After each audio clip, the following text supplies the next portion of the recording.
Welcome to EKTV. Today, a very strong magnitude earthquake was occurred in Guam.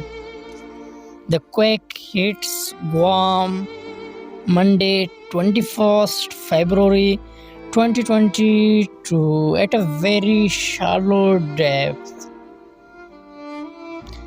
US Geological Survey is the first agency to report this quake with magnitude 5.1, and German Research Center for Geosciences is the second agency to report this quake with same magnitude.